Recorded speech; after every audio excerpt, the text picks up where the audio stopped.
আমরা জাগিরাগুনাতে 7 নম্বর ওয়ার্ডে ভোট করার জন্য দাঁড়িপাল্লা মার্কায় এবং ভোটটা বুঝাই দেওয়ার জন্য আমরা কি করছি, ধারে ধারে আসতেছি। এই সময় হঠাৎ করে এই 7 নম্বর ওয়ার্ডের মেম্বার শফি এসে আমাদের সাথে মানে তুই তোকারি করে, এখানে কেন আসছো, তোমরা কিসের ভোট চাইতে আসছো, এটা তো আমাদের এলাকা, এখানে তো এই পর্যন্ত কেউ এখানে ভোট চাইতে পারে না, এখানে আমাদের এখানে আর কেউ ভোট করতে পারে না, আপনি এখন চলে যান। তা আমি বলতেছি ভাই আপনি আমার জায়গায় যাবেন, আমি আপনার জায়গায় যাব, এটাই তো রাইট। বলে যে না, এখানে ঢুকার কোনো রাইট নেই, এখানে ভোট খোঁজারও কোনো আপনার রাইট নেই।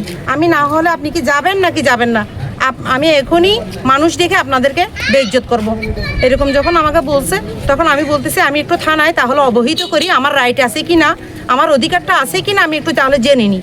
এই কথাটা যখন বলে আমি মোবাইলটা বের করলাম, তখনই অমনি আমার হাত থেকে মোবাইলটা কি করলো, নিয়ে ফেললো। মানে নিয়ে মোবাইল নিয়ে ফেলছে কি আপনার হাত থেকে? মেম্বার শফি মেম্বার, মহিলারা ছিলাম 6 জন। তখন ওরা বলে যে ভাই আপনার এমপি, আমাদের জামাতের এমপি, তো আপনাদের এমপির বাড়িতেও কি করছে, এই যে বাবুল চেয়ারম্যানের বাড়িতে গেছে, বলে যে এখানে এগুলো বলিও না, ফালতু কথা এগুলো এখানে বলিও না, তোমরা এখনই এখান থেকে বের হোক।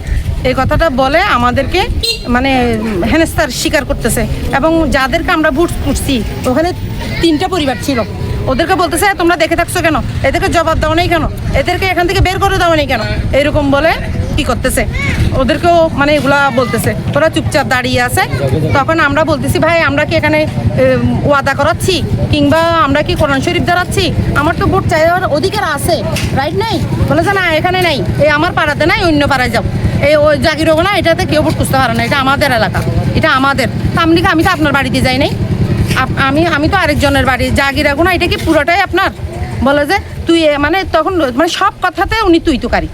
হ্যাঁ, আমরা ওনাকে সুন্দরভাবে বোঝাতে চেষ্টা করছি, কিন্তু উনি তুই তোকারি করে। যখন ব্যবহার করতেছে, বেশি রাব ব্যবহার করতেছে, এখন বাইর হবি নাকি হবি না এইরকম যখন করতেছে, তখন আমার পার্শ্ববর্তী একটা আমার আত্মীয় আছে, আমার দেবরের মেয়ে বিয়ে দিয়েছি, মানুষ ডেকে যখন উনি দেখতেছি সত্যি সত্যি বাইরে ডেকে জানি কাকে কাকে কি করতেছে, ফোন করতেছে, তখন আমরা আবার নিজের ভেবে আমার ওই প্রতিবেশী মানে আত্মীয় যে বিয়ে দিয়েছি আমার দেবরের মেয়ে, আমরা ওখানে গিয়ে মানে কি করছি। মানে এখানে আসছেন কয়টার দিকে? আমরা এখানে আসছি 10টার দিকে। 10টার দিকে হচ্ছে ভোট সভা শুরু করেছে। হ্যাঁ, শুরু করছি আস্তে আস্তে। বিভিন্ন বাড়িতে যখন গেছেন ওইখানে সাধারণ ভোটাররা কি আপনাদের বাধা দিছে বা মহিলারা অন্য কি বাধা দিছে? না, আমাদেরকে ওসি মহোদয়কে আমি কি করছি এ ব্যাপারে, ওসি সাহেবকে আমি কি করছি জানিয়েছি, নিরাপত্তাহীনতায় ভুগতেছি, সেই জন্যই তো আমরা থানার কাছে এটা জানিয়েছি। এবং যদি এর মধ্যে এরকম হয়ে যায় তাহলে বুঝতে পারতেছি না, সামনে দিন যত গণিয়ে আসতেছে আমাদের তত আমরা অশনি সংকেত একটা কি দেখতেছি, এখানে একটা জয় ঝামেলা একটা যে হবে, নিরাপত্তাটা মোট কথা এক বিন্দুর জন্য আমরা কি করতেছি না, আমরা শঙ্কিত, অবশ্যই আমরা শঙ্কিত। এটা তো বুঝতে পারতেছি না এই অবস্থায় যে দিন দুপুরে আমাদেরকে এরকম করতেছে, হেনস্থার শিকার হতে হচ্ছে। বলছি আপনি তো একটা প্রতিনিধি, আপনি আমাকে বাধা দিতে পারেন না, মানে সে ওগুলো শুনবে না, বলে যে এটা আমাদের, এটা আমার জাগিরাগুনা, এটা আমাদের, এখান থেকে আপনি বের হয়ে যাও, এরকম করে করছে। আজকে আপনারা যেখান থেকে বাধা পেয়েছেন বাকি অংশটা কি এখন ভোট করার জন্য নিরাপদ ভাবছেন? না, আমরা নিরাপদ ভাবতেছি না, আমরা নিরাপদ ভাবতেছি না। আমাকে যখন ফোন করা হলো জাগিরাগুনা আমাদের মা বোনেরা যারা দাঁড়িপাল্লা মার্কাকে বিজয় করার জন্য হামিদুর রহমান আজাদের পক্ষ হয়ে জাগিরাগুনা ভোট খুঁজতে আসছেন, তারা আমাদেরকে ফোন করলো। আমাদেরকে এখানে শফি মেম্বার নামে একজন লোক এসে আমার হাত থেকে মোবাইলটা কেড়ে নিয়েছে এবং আমাকে গায়ে ধাক্কা দিছে। বলছে এখানে আমাদের একটা ঐতিহ্য, জাগিরাগুনা আমরা নির্বাচন করলে এখানে অন্য এলাকা থেকে অথবা অন্য প্রার্থীর লোকেরা কেউ ভোট খুঁজতে আসতে পারবে না। তখন আমি মোটরসাইকেল নিয়ে মসজিদে ছিলাম, মসজিদ থেকে দ্রুত আসলাম, এসে দেখলাম, তখন আমি মেম্বারকে ডাকলাম, মেম্বারকে ডেকে বললাম আপনি একজন প্রতিনিধি, আপনি তো সবার প্রতিনিধি, আপনি জাতীয় নির্বাচনের প্রতিনিধি নয়, আপনি হলেন ইউনিয়ন নির্বাচনের এমইউপি মেম্বার 7 নম্বরের, আপনি কেন ওদেরকে কথা বললেন? উনি বললেন যে ভাই আপনাদের একটা শরমের ব্যাপার আছে না, এটা তো আমাদের এলাকা, আমাদের এলাকায় একজন প্রার্থীর এলাকায় আপনারা কেন লোক পাঠাইছেন এখানে, এখন তো এটা আমাদের বাণিজ্য চলে যাবে।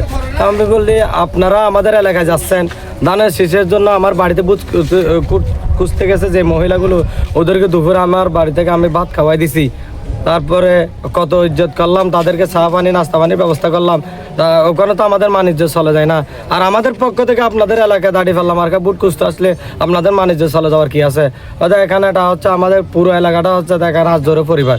এখানে আমরা যাই বলি তাই হবে। এখানে কেউ এসে কোনো ধরনের আমাদের বাইরে কথা বলার কোনো সুযোগ নেই।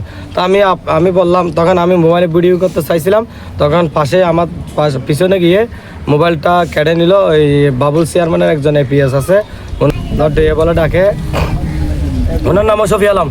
উনি হচ্ছেন আমাদের মহেশখালী উপজেলা জামাতের তৎকালীন আমির জাকের হোসেন ভাইয়ের আব্বার যিনি হত্যা করেছিলেন সেই মামলার 1 নম্বর আসামি শফিউল আলম। ওটা বাবুল চেয়ারম্যানের বডিগার্ড, থাকে। উনি আমাকে এসে বললেন, আপনি এগুলো ভিডিও করতেছেন কেন? আমি বললাম, এগুলো তো প্রমাণ লাগবে, ভিডিও করবো না কেন? আপনারা এই যে বিপদগামী কথা বলতেছেন। আমি যখন মোটরসাইকেল নিয়ে ওই বাড়িতে, ওরা যেখানে যে বাড়িতে আশ্রয় নিতে ওখানে যখন যাচ্ছি, আমার সামনে থেকে একটা মিশুক গাড়ি ছিল, ওখানে কয়েকটা লাঠি ছিল, মানে 4-5 জন ওখানে ছেলে ছিল। আমি এসে গাড়িতে দাঁড়ানোর সাথে সাথে মোবাইল বাইর করার আগেই ওরা ফাঁদ করে ওখান থেকে চলে গেলেন।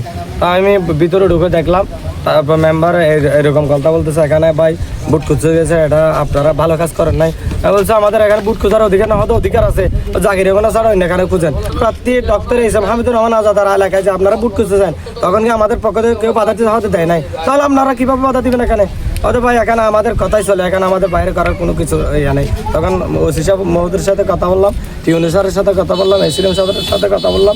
তখন ওসি মহোদয় এখানে দেরিতে হলেও একটা পোস্ট পাঠিয়েছেন, SI মন্টু ভাই সহ কয়েকজন পোস্ট নিয়ে এসেছেন, ওদের সাথে কথা হয়েছে।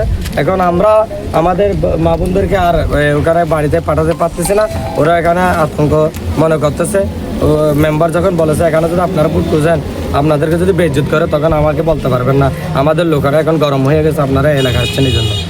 এভাবে যদি করে তাহলে আমরা মনে করি আগামী 12 তারিখ তাহলে তো এখানে জাগিরগোনা ভোট কেন্দ্রে যারা আমাদের ভোটাররা আছে তারা তো আতঙ্ক হয়ে যাবে, তারা তো ভোট দিতে আসবে না। এই জন্য আমি প্রশাসনের কাছে এবং আপনাদের সাংবাদিক ভাই, ফেসবুক বন্ধু সকল, মহেশখালী কুতুবদিয়ার আপামর জনতার কাছে আমি এই বিষয়টা দিতে চাই। এখানে জাগিরগোনা আসলে যদি দাঁড়িপাল্লার পক্ষে যদি কেউ জাগিরগোনা বুট খুঁজতে আসে, তাদেরকে যদি বেইজ্জত করা হয়, তাহলে সম্মানিত কুতুবদিয়া এলাকার মা বোনেরা, সম্মানিত ভোটারদেরকে আমি জানাতে চাই এই মেসেজটা, তাহলে এই বিচারটা আপনারা কুতুবদিয়া থেকেই শুরু করবেন ইনশাআল্লাহ। উনি সরাসরি বলতেছে, আপনি আমাকে কি করতে পারবেন? আমি এলাকার প্রতিনিধি, এখানে আমার সামনে দেখাইয়ে ছিল দিতে হবে, আমার সামনে বুটগুলো দিতে হবে।